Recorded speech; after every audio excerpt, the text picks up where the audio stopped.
Power of history में आज हम पढ़ने वाले हैं चाइना के बारे में।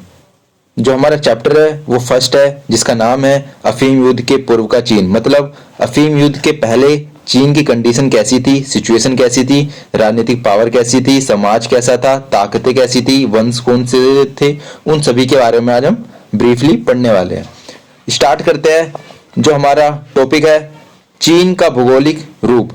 तो चीन का भौगोलिक रूप के बारे में हम ये बताना चाहते हैं कि भौगोलिक रूप से चीन दो भागों में विभाजित था। पहला उत्तरी, ठीक है गाइस, जिसे हम नॉर्थ कहते हैं, और दूसरा साउथ। तो चीन दो भागों में विभाजित था भौगोलिक रूप से, उत्तरी और दक्षिणी। चीन के उत्तरी क्षेत्र में, चीन के गाइस यहाँ पे हमने कॉलम बना दिया है। तो चीन के उत्तरी क्षेत्र में वहां की सभ्यता का विकास आरंभ हुआ। यानी चीन की सभ्यता का विकास कहाँ पे आरंभ हुआ? नॉर्थ में, उत्तरी में। यह भूस्थल शुष्क है, ठीक है गाइस। तो शुष्क है क्या? जो यहाँ का नॉर्थ है, शुष्क यानी सूखा हुआ। यहाँ पर मुख्य रूप से बाजरा तथा गेहूं का उत्पादन किया जाता है, ठीक है गाइस। बाजरा व गेहूं, ठीक है गाइस, गेहूं का उत्पादन किया जाता है नॉर्थ साइड में। दक्षिणी क्षेत्र में मिट्टी में नमी की मात्रा अधिक होने के कारण चावल का उत्पादन करना संभव हो पाता है। तो यहाँ पर नमी होने के कारण किसका खेती की जाती है? चावल की। जैसे आपको पता भी है कि इंडिया में चावल की खेती की जाती है, क्योंकि इंडिया में वर्षा अधिक होती है और चावल की कृषि के लिए क्या चाहिए ज्यादा होता है? पानी। नेक्स्ट इसमें कहा गया कि पहाड़ी क्षेत्र होने के कारण, जो साउथ है उसमें पहाड़ी क्षेत्र भी है, तो पहाड़ी क्षेत्र होने के कारण चावल की खेती एक वर्ष में दो या तीन बार की जाती है, ठीक है गाइस, 2 या 3 बार की जाती है। और चावल की कृषि 2-3 बार होती है। इसके अलावा क्या होता है कि उत्तर में, ठीक है गाइस, उत्तर में कहा गया कि उत्तर का जो एरिया है, उत्तर में शीत ऋतु, ठीक है गाइस, जब शीत ऋतु आती है नॉर्थ में, नॉर्थ चाइना में शीत ऋतु के दौरान क्या होता है? शीत ऋतु की अवधि होती है ना, जो वो लंबी होने के कारण खाद्यान्न का उत्पादन केवल 6 महीने के लिए ही संभव हो पाता है। यानी यहाँ पर शीत ऋतु में 6 महीने के लिए खाद्यान्न का उत्पादन किया जाता है। कहां पर? नॉर्थ साइड किसकी? चाइना की। जो नॉर्थ है, उत्तरी भाग है चाइना का। सो गाइस, हमारा नेक्स्ट जो टॉपिक है उसका नाम है चीन का प्रथम ऐतिहासिक वंश, ठीक है गाइस। तो चीन का प्रथम ऐतिहासिक वंश के बारे में पढ़ने वाले हैं। स्टार्ट करते हैं। सबसे पहले नाम आता है सांग, ठीक है गाइस। सांग के बारे में आपको पढ़ने को मिलेगा। सांग इतना फेमस क्यों है? क्योंकि 1523 से 1023 1523 से 1023 ईसा पूर्व तक शासन किया सांग वंश के नाम पर जाना जाता है। क्यों जाना जाता है इन्हें? क्योंकि ये चीन का प्रथम ऐतिहासिक वंश था, सबसे पहला वंश था जो। इसका उत्तराधिकारी पश्चिमी चोआ वंश 1027 से 256 ईसा पूर्व था, ठीक है गाइस। कौन से वंश से थे ये? चोआ वंश, यानी वेस्टर्न चोआ।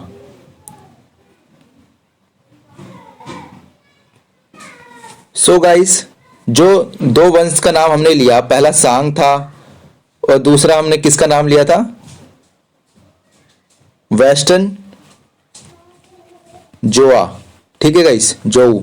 तो इन दोनों जो वंश है, इन दोनों वंश में एक चीज समान थी। इन दोनों वंश में राजनीतिक व्यवस्था दास प्रणाली पर आधारित थी, ठीक है। जो इनकी पॉलिटिकल पावर थी उस पर किस पे थी? अधिकार दास प्रणाली पर इन पर डिपेंड था, राजनीतिक जो इनका ढांचा था।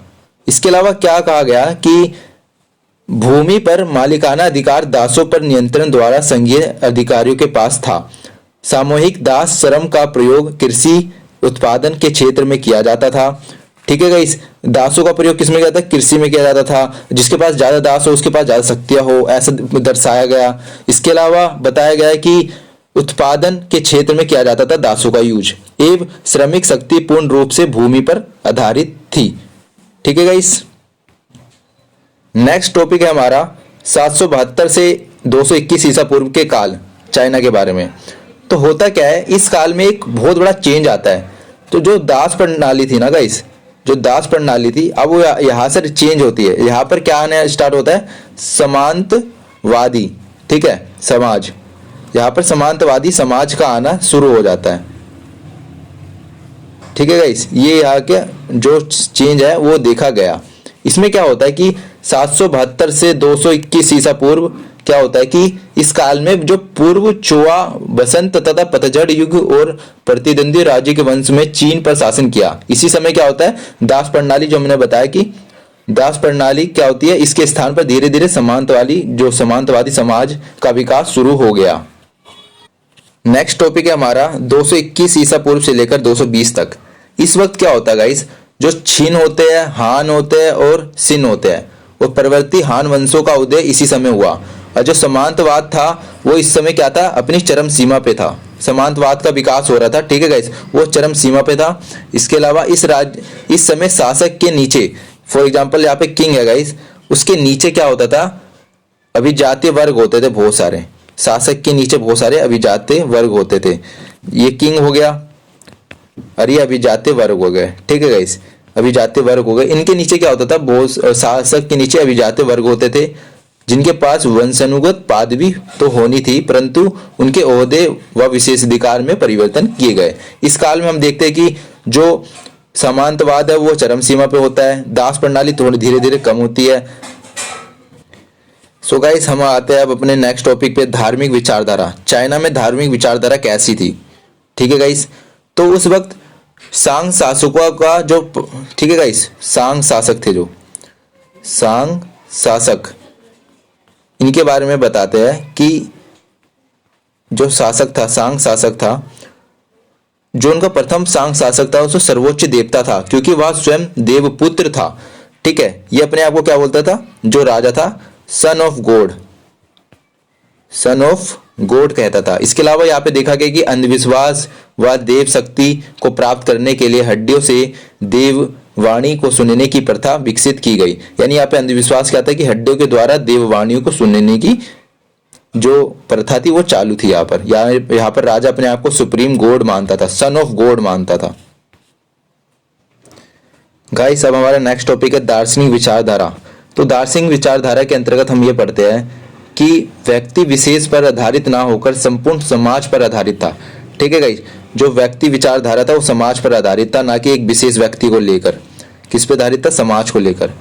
और यहाँ पर यह भी देखा गया कि आधिकारिक तंत्र, ठीक है गाइस, जो अधिकारी तंत्र है, जिसे इंग्लिश में ब्यूरोक्रेसी कहते हैं, अधिकारी तंत्र की स्थापना से राजनीतिक प्रणाली भी जटिल हो गई, जिनके परिणाम स्वरूप क्या होता है, दर्शन शास्त्री का नया वर्ग विकसित हो जाता है। इसी में गाइस कि जिन्होंने अपनी विचारधारा का प्रसार किया, फिर अनुयायियों का गुट तैयार किया, अंत में अपने ही दर्शन शास्त्र के गुरु बन गए। ठीक है गाइस, पहले उन्होंने अपने अनुयायियों को, यानी जो उनके चेले थे, उनको सिखाया और फिर उनके क्या बन गए? गुरु बन गए। चाइना की बात हो रही है गाइस। नेक्स्ट हमारा क्या कहता है कि चीन में इसी तरह क्या होता है, एक विचारधारा का प्रचार होता है। अब गाइस, आप इसको तो आपने बहुत अच्छे से जानना होगा, कन्फ्यूजियम। ठीक है गाइस, कन्फ्यूजियम, इसके बारे में आपको बताते हैं हम। सॉरी गाइस, तो कन्फ्यूजियम क्या बारे में हम पढ़ने जाना चालू होने वाला है। ठीक है गाइस, कन्फ्यूजियम, तो इसके बारे में हमें पढ़ना है कि संप्रदाय का विकास इस समय हुआ। चीन में जो कन्फ्यूशियनवाद है, इसका संप्रदाय शब्द, जो संप्रदाय है, इसका विकास शुरू हुआ। जो कन्फ्यूशियनवाद है एक पश्चिमी शब्दावली है। ये जो वर्ड है गाइस, कन्फ्यूजियम, ये क्या है? एक पश्चिमी शब्द है। ठीक है, जिसे रू जाओ, ठीक है गाइस, जिसे क्या बोलते हैं? रू जाओ, रू जाओ कहा जाता है। ठीक है गाइस, रू जाओ कहा जाता है। तो इसमें क्या होता है? विद्वानों के उपदेश के नाम से जाना जाता है। कन्फ्यूशियस इस संप्रदाय के महानतम संत थे, यानी ये संत का भी नाम है एक। ठीक है गाइस, जो चाइना में थे। ये पहले जो हमने बताया कन्फ्यूजियम, ये उसका शब्द का मतलब क्या है? रू जाओ। और रू जाओ को क्या कहा जाता है? विद्वानों का उपदेश। और ये जो कन्फ्यूजियम है, ये कौन से शब्द है?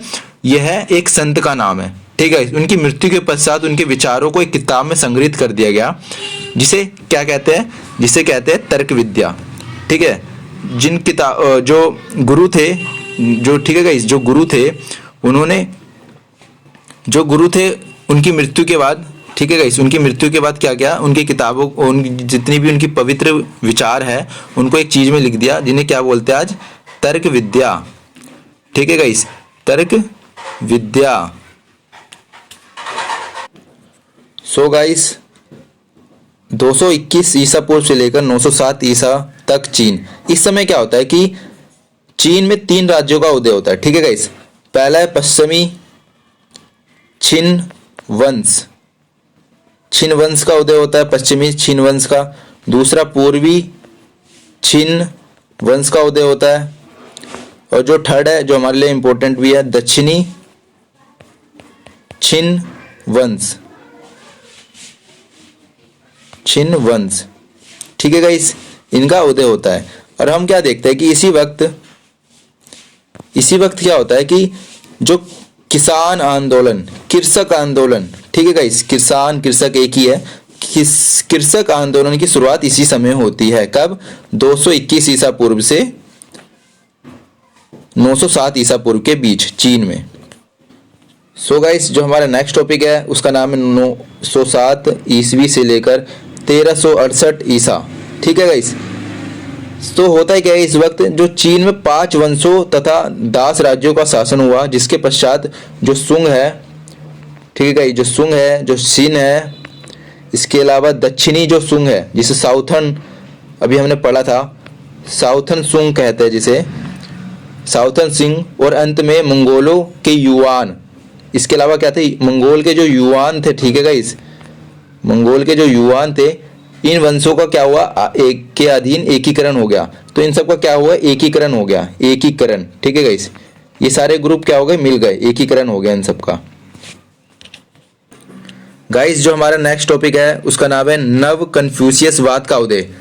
होता क्या है कि 11वीं शताब्दी में इसमें कन्फ्यूशियसवाद के विचार और नैतिक मूल्यों के साथ साथ बौद्ध धर्म और ताओवाद का तत्व भी शामिल हो गए। ठीक है, इस नव कन्फ्यूशियसवाद का उदय किसमें होता है, चाइना में होता है।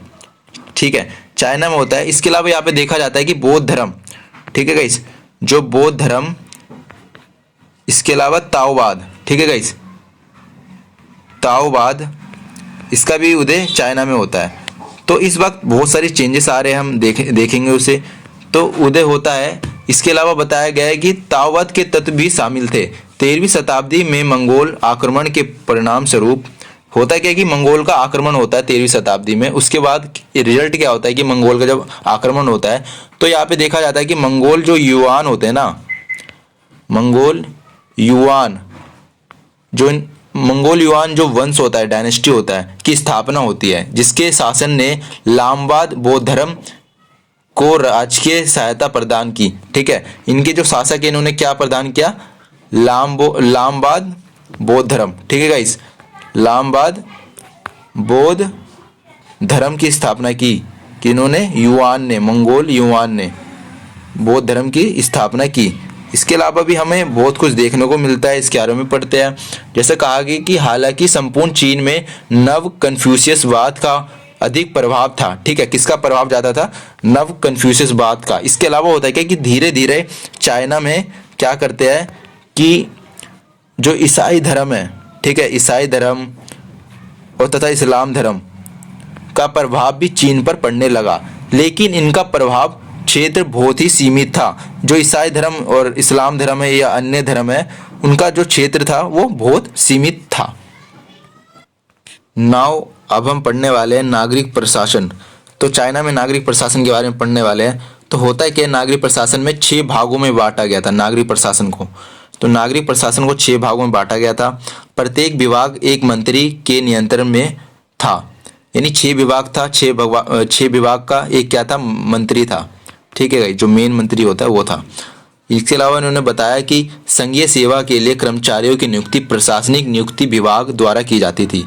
राजस्व विभाग का कार्य करों को, यानी जो हमारा अब पहला जो विभाग आने वाला है उसका नाम क्या है, राजस्व विभाग। राजस्व विभाग, इसमें क्या होता है, सुनते हैं। तो राजस्व विभाग में क्या होता है कि राजस्व विभाग का कार्य करों को एकत्रित करना, जनगणना करवाना, वित्तीय मामलों का हिसाब रखना था। जो इसके अलावा जो हमारा सेकंड विभाग है उसके बारे में पढ़ते हैं। तो दूसरा विभाग क्या है? दूसरा विभाग हमारा ये कहता है कि युद्ध विभाग। ठीक है गाइस, युद्ध विभाग। तो युद्ध विभाग में क्या कार्य थे तो इनके बारे में पढ़ते हैं। बोर्ड ऑफ वॉर भी कहा जाता है, केवल सेना से संबंधित कार्यों को देखता था युद्ध विभाग। तीसरा हमारा कहा गया है कि न्याय विभाग। ठीक है गाइस, न्याय विभाग। न्याय विभाग में हमने क्या देखा कि न्याय विभाग कानून सहित न्यायालयों की देखरेख तथा दोषियों को पकड़ने व दंड दिलवाने का कार्य देखता था, यानी पनिशमेंट का कार्य देखता था। जो हमारा लास्ट है वह सार्वजनिक विभाग। ठीक है गाइस, सार्वजनिक विभाग। तो इसमें क्या देखने को मिलता है कि हमें सार्वजनिक विभाग में जल नियंत्रण, सिंचाई व्यवस्था, भवन निर्माण व सड़क निर्माण तथा मानव शक्ति को संचालित करने का काम करता था। ऐसे ही अन्य 2 विभाग और है, टोटल मिला के 6 होते हैं। 6 विभाग है जिनके हमने पढ़े कि हर एक का एक मेन लीडर होता था जिसे मंत्री कहते थे। सो गाइस, नेक्स्ट है हमारा मिग वंश का पतन। इसमें होता है क्या कि जब मिग वंश का पतन हो जाता है, इनका जब पतन हो जाता है, जैसे कोई वंश पतन होता है तो एक नया वंश स्थापित हो जाता है। तो वैसे यहाँ पर छिंग वंश, ठीक है इस छिंग वंश आ जाता है किसके बाद? जब मिंग वंश का पतन हो जाता है। तो जब छिंग वंश का उदय होता है, इसका मुख्य कारण क्या था? 1630 और 1640 के बीच हुए भीषण कृषक विद्रोह थे। मिंग शासन के दौरान मांचू, ठीक है, कौन? मांचू, ठीक है, मांचू एक असंगठित कबीला प्रधान गुट था जिसने समय और अवसर का लाभ उठाते हुए धीरे धीरे अपनी सैन्य शक्ति का मजबूत किया। मांचू ने अपनी सैन्य शक्ति को मजबूत किया। अब हम उस समय के चाइना के समाज के बारे में पढ़ते हैं। हुआ क्या कि चीन समाज भौगोलिक विशालता, जनसंख्या, वहाँ की संस्कृति, वहाँ की भाषा, वहाँ की जलवायु की विभिन्नता होने के बावजूद, कहीं पे ठंड है, कभी गर्मी है, नॉर्थ ईस्ट में कहीं पहाड़ी एरिया है, कहीं पे समाज अलग है, कहीं पे भाषा अलग है, इन सब के होने के बावजूद चाइना में 2000 वर्ष तक एक कड़ी के रूप में स्थापित रहा। चाइना नवपाषाण युग से ही कृषि आम जनता की आय का, यानी जो आम लोगों की आय का क्या स्रोत होता है? कृषि तो होती है गाइस, इनकम का स्रोत कृषि होती है। किंतु समय समय पर बर्बर आक्रमणों और प्राकृतिक विपदाओं के कारण अर्थव्यवस्था के नए तरीकों को अपनाया गया। यानी चाइना में कभी भी एक ही चीज को लेकर, एक ही तकनीक को लेकर नहीं बैठा गया, वहां पर समय समय पर उसका विकास होता गया। ठीक है गाइस, चाहे वो प्राकृतिक विपदाओं के कारण हो या चाहे आक्रमण के कारण चेंजेस लाने पड़े हो इकोनॉमिक में। ठीक है गाइस, इकोनॉमी में। नाउ अब हम बात करने वाले हैं चाइना की अर्थव्यवस्था के बारे में। ध्यान से सुनिएगा। चीन में भूमि अधिकार के 2 स्वरूप थे। ठीक है गाइस, 2 स्वरूप थे भूमि अधिकार के। पहला था निजी भूमि, निजी भूमि। निजी भूमि में हम देखते हैं कि जो भूस्वामियों के नियंत्रण में होती थी, तथा दूसरी वह जिस पर राजकीय परिवार, जो दूसरी भूमि थी उस पर सुनना गाइस, राजकीय परिवार, सरकारी जहांगीरों व धार्मिक संस्थाओं का सामूहिक अधिकार माना जाता था, क्योंकि भूमि भूस्वामित्व के नियंत्रण में होती थी। दूसरा क्या था? जो सामूहिक अधिकार की भूमि थी, सामूहिक अधिकार की भूमि थी। पहला निजी भूमि, दूसरा सामूहिक निजी। तो सामूहिक अधिकार की भूमि में कौन कौन से लोग आते थे? जैसे राजकीय परिवार आते थे, सरकारी जहांगीरें आती थी और धार्मिक संस्थाएं आती थी, क्योंकि भूमि भूस्वामित्व को नियंत्रण में रहती थी तथा कृषक उस पर श्रम करते थे, यानी मेहनत करते थे। अंत में ये कह सकते हैं कि कृषकों की भूमि से लगाए रखने का यह आवश्यक चीज थी। चीन में दूसरे दर्जे की अर्थव्यवस्था जिसमें हथकरघा व्यापार और वाणिज्य सम्मिलित थे। सो गाइस, हमारा जो लास्ट टॉपिक है इसका नाम है 19वीं शताब्दी के मध्य का संकट चाइना में। तो चीन में होता क्या है कि 19वीं शताब्दी के मध्य चीन में 1644 से लेकर 1912 तक छिंग वंश का शासन होता है। ठीक है गाइस, छिंग वंश का शासन होता है। उसके बाद क्या होता है? उसके बाद हम देखते हैं कि बहुत सारे परिवर्तन हमें देखने को मिलते हैं। पहला क्या होता है कि शुरू में इतिहासकारों का मानना था कि पश्चिमी साम्राज्यवाद ने परंपरागत कन्फ्यूशियन व्यवस्था को चुनौती देकर 19वीं शताब्दी में कूटनीतिक तथा सैन्य संघर्षों की शुरुआत की। ठीक है गाइस, किसकी शुरुआत हुई? कूटनीतिक और सैन्य